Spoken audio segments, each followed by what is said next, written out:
Hi everyone, welcome to Examsera online classes.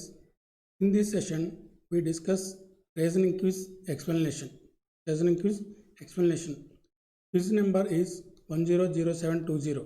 That is which is posted on 10th July 2020.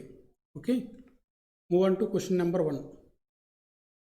Question number 1 to 5. Study the following information carefully to answer the given questions.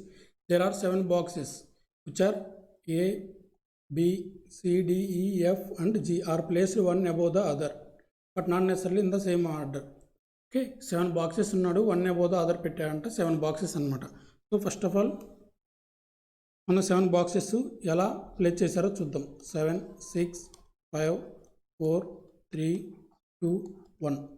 Okay, 7, 6, 5. So 7 boxes place చేశాడు, ఎలా చేశాడో చూద్దాం అన్నమాట. First 2 boxes are placed between F and G. F is placed on neither top nor bottom. So F అనేది 7th ప్లేస్లో ఉండకూడదంట, అదేవిధంగా bottom which is on first place, ఫస్ట్లో ఉండకూడదంట. So F and G మధ్య ఎన్ని బాక్సెస్ ఉంటాయి అన్నాడు? 2 బాక్సెస్ ఉంటాయి అన్నాడు. సో ఫస్ట్ ఉండకూడదు కాబట్టి నేను 6 దగ్గర తీసుకున్నాను. ఎఫ్ 2 వదిలిపెట్టి జీ. అదేవిధంగా ఇక్కడ 5th ప్లేస్లో తీసుకున్నాను, ఇక్కడ 2nd ప్లేస్లో జీ. అదేవిధంగా ఇక్కడ 4th ప్లేస్లో తీసుకున్నాను, ఇక్కడ 1st ప్లేస్లో జీ. ఓకేనా? Next F is placed on neither top nor bottom. Only 1 box is placed between G and B. B is placed below G. So B is placed below G and 1 box is between G and B. So here possibility, but here no. This condition is no, this condition is no. So overall first condition works, remaining condition no. Next only 1 box is placed between C and A. So సికి ఏకి మధ్య 1 box ఉండాలంట. అంటే F is placed below C. So F ఇక్కడ ఉంది కాబట్టి below C అంటే so C is ఆబ్వియస్గా 7th ప్లేస్లో ఉండాలి. And 1 box is placed between C and A. So 5th ప్లేస్లో ఏ ఉండాలి. As many boxes are between F and G. F and G మధ్య ఎన్ని బాక్సెస్ అయితే ఉన్నాయో ఈ same as E and A. ఈకి ఏకి మధ్యలో అన్నీ ఉండాలి. సో ఎఫ్ అండ్ జీ మధ్య ఎన్ని ఉన్నాయి? 2 ఉన్నాయి. సో ఈకి ఏకి మధ్య 2 ఉండాలి. సో ఏ 5th ప్లేస్లో ఉంది కాబట్టి ఈ వచ్చేసి 2nd ప్లేస్లో ఉంటుంది. రిమైనింగ్ వచ్చేసి D. So D boxes. So CF AD GEB. Okay, CF AD GEB. So from this దీని నుంచి మనకి 1 to 5 క్వశ్చన్స్ అనేవి సాల్వ్ చేయండి, ఈజీగానే ఉన్నాయి, వచ్చేస్తాయి. Next question number 6 to 10. There are 10 members in a family. So this question is belongs to blood relation. Okay, there are 10 members in a family. ఫ్యామిలీలో 10 members ఉన్నారంట total. A is the grandfather of B. So A is the grandfather of B. B యొక్క gender మనకి mention చేయలేదు. Who is the nephew of F. ఇప్పుడు ఇచ్చే nephew అంటే ఎవరు? మేనల్లుడు. That is gender positive, I mean plus symbol అనమాట. Nephew of F. Nephew of F. E is the niece of D. Who is a son of A. So A యొక్క son ఎవరు? D. D యొక్క knees ఎవరన్నారు? ఈ అన్నారు. So D యొక్క నీసు E. Niece అంటే లేడీస్, దట్ ఈస్ జెండర్ వచ్చేసి ఫిమేల్, మైనస్తో ఇండికేట్ చేసుకున్నాం. K is the daughter in law of G. Who is maternal grand mother of J. Who is brother of E. So మనకి ఇక్కడ డైరెక్ట్గా కే నుండి కానీ జీ నుంచి కానీ మనం ఎలాంటి రిలేషన్ రాయలేము. So G is the maternal grand mother of J. Who is the brother of ఈ.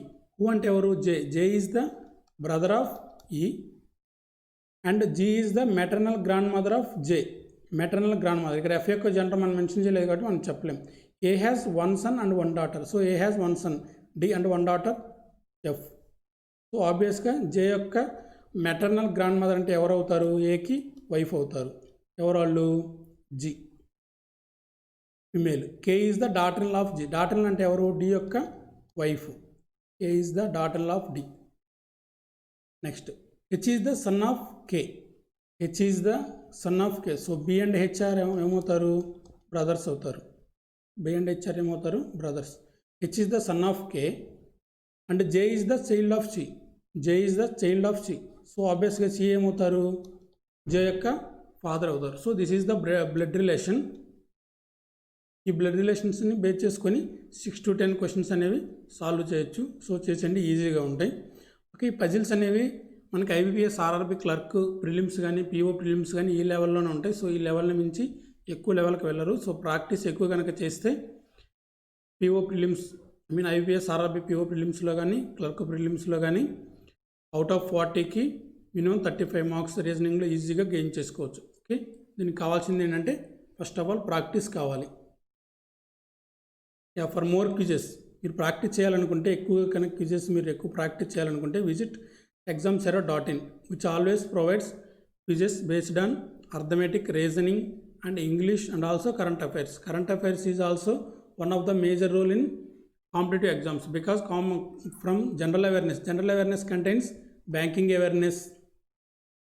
జనరల్ అవేర్నెస్లో మనకి ఏముంటాయంటే బ్యాంకింగ్ అవేర్నెస్ ఉంటుంది, అదేవిధంగా ఫినాన్షియల్ అవేర్నెస్ ఉంటుంది, అదేవిధంగా స్టాటిక్ జీకే ఉంటుంది, అదేవిధంగా కరెంట్ అఫైర్స్ అంటే రెగ్యులర్గా జరిగాయి అనమాట. సో ఇవన్నీ బేస్ చేసుకొని ఉంటాయి అనమాట. సో ఇవి కనుక మీరు మంచిగా త్వరగా ఫాలో అవ్వగలిగితే మీరు కాంపిటేటివ్ ఎగ్జామ్లో స్కోరింగ్ సబ్జెక్ట్ అనమాట, విచ్ ఇస్ కరెంట్ అఫైర్స్ ఈ స్కోరింగ్ సెక్షన్. రిమైనింగ్ వాటిల్లో కట్ ఆఫ్లో రీచ్ అయినా కానీ దీనిలో స్కోరింగ్ కనుక వస్తే 40కి అవుట్ ఆఫ్ 38 కనుక తెచ్చుకోగలిగితే 38 అవుట్ ఆఫ్ 40 కనుక తెచ్చుకోగలిగితే ఈజీగా గెటిన్ అయ్యే ఛాన్సెస్ ఉంటాయి అన్నమాట, క్వాలిఫై అయ్యే chances. Okay, Examsera offers bank coaching, SSC, RRB, ICET. So IBS RRB clerk and PO notification వచ్చింది కదా, July 21 last date. Already July 1 నుంచి ఆన్లైన్ అప్లికేషన్స్ స్టార్ట్ అయిపోయినాయి. So July 21 last date. So దానికి admissions జరుగుతున్నాయి. So contact www.examsera.in for more details and these are the phone numbers. Our main branch is in Nashrapeta. Okay, we will meet in the next explanation, next quiz. Until then, see you.